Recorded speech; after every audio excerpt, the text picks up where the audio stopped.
How's it going, everyone? Thank you so much for tuning in for another Marvel Rivals video. This is a very cool video because I'm just going to be showing you a resource that I look at quite a bit that you guys can now utilize on your end to help you make good choices in-game based on who you are spending time learning. Now, for those of you that are returning viewers, thank you so much for your support. If you've subscribed already as well, thank you so much. It means so much to me.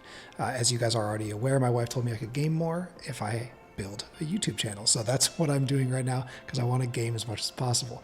For anyone that might be a returning viewer that did not subscribe, or maybe this is the first time seeing my channel, I would love it if you would just take a second to subscribe. It's free to do so. It costs nothing to subscribe to my channel, but it helps me out greatly. You're helping a married guy game, and that's a big deal. All right. So thank you so much for that. Now, the website that I want to show you, you've probably already heard of it, and I would imagine some of you have probably spent some time in it already, but we're going to take a look at it, and I'm going to show you some of the interesting things that I've been reading that just have me excited about Marvel Rivals in general. Here it is, marvelrivals.gg. Some of you have probably already heard of the site. Maybe you hang out on here off and on already, but if not, I just wanted to make you aware of this because this is a wealth of information.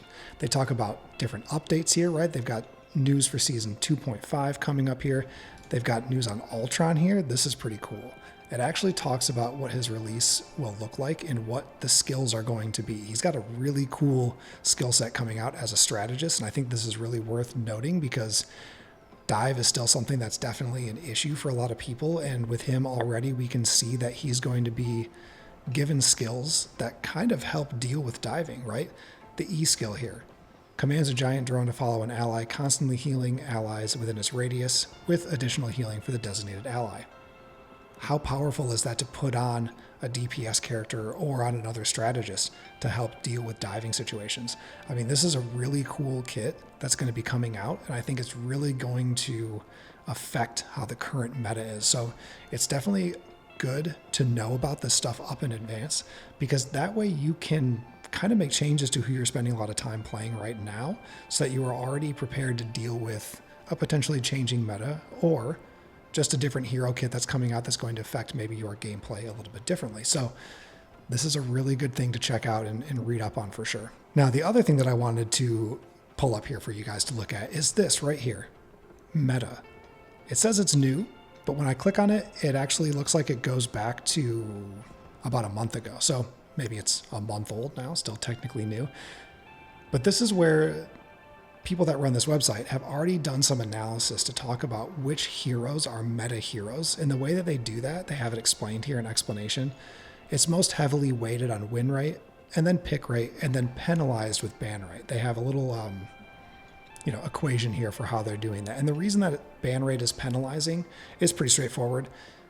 The more someone gets banned, the less likely it is for you to play them. So do you really want to spend a ton of time like learning someone that's getting banned almost every single game?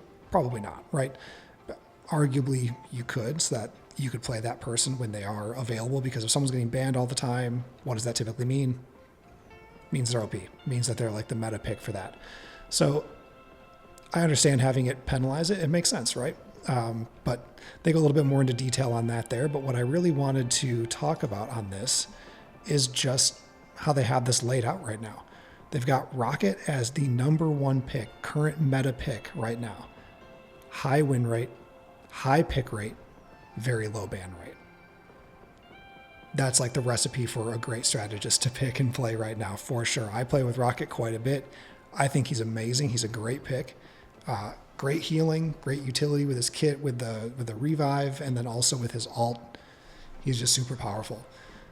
Storm, obviously, I would say that as well. She's got a low pick rate, but a very high win rate. I think we're about to start seeing this change. I think we really are. I was looking at that other website with you guys the other day, Rivals Tracker. Here's the update for today now. Still 54%. Low pick rate, low ban rate. We were talking about that in that last video, and like I kind of feel like I called it a little bit. She's about to become much more prevalent in the games that we're playing right now, and I'm already seeing her more since I made that video for sure. Iron Man as well, these two flyers are key picks right now because Torch is always getting banned. So if you want to pick a flyer, pick one of these two, like for sure.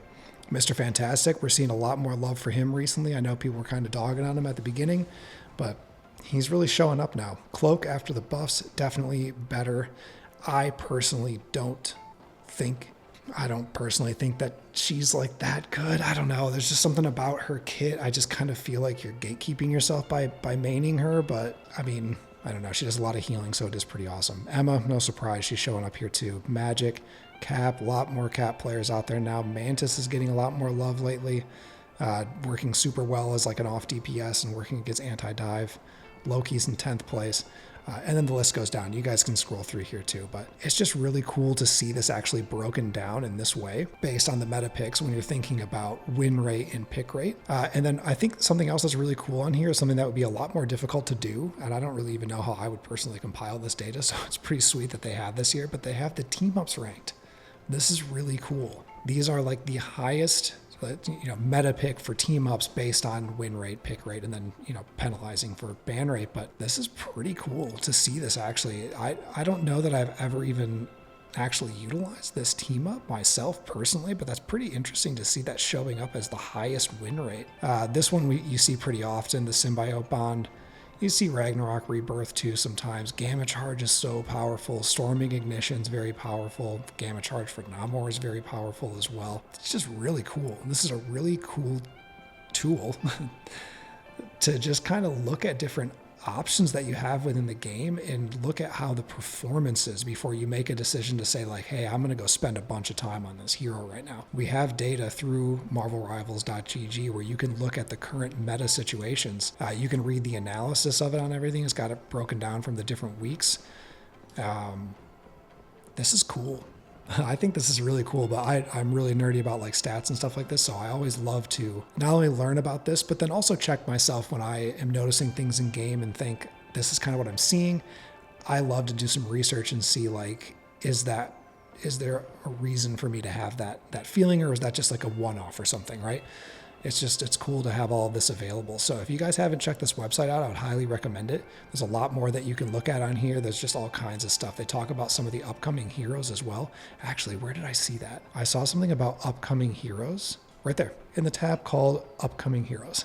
So here is right now, this is actually confirmed to my understanding. All confirmed upcoming characters and leaked characters that might be coming to Marvel Rivals in the future. Okay, so some of these are confirmed, some of these are leaked, I guess. Then maybe they won't be coming, but I feel like eventually they will. Like this game keeps rolling. They're going to keep releasing news, so I think that this is pretty cool to see. Like there's a lot of really cool Marvel characters in here. Like, are we getting another flyer here with Captain Marvel? We're going to have four super annoying flyers in the game now.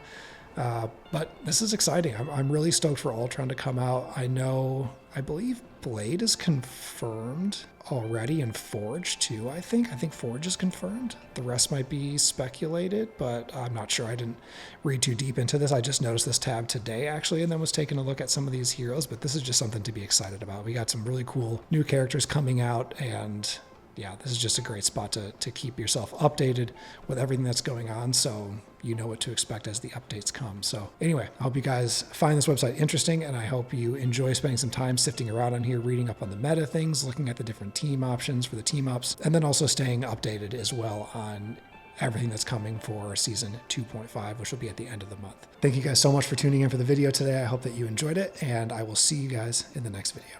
Cheers.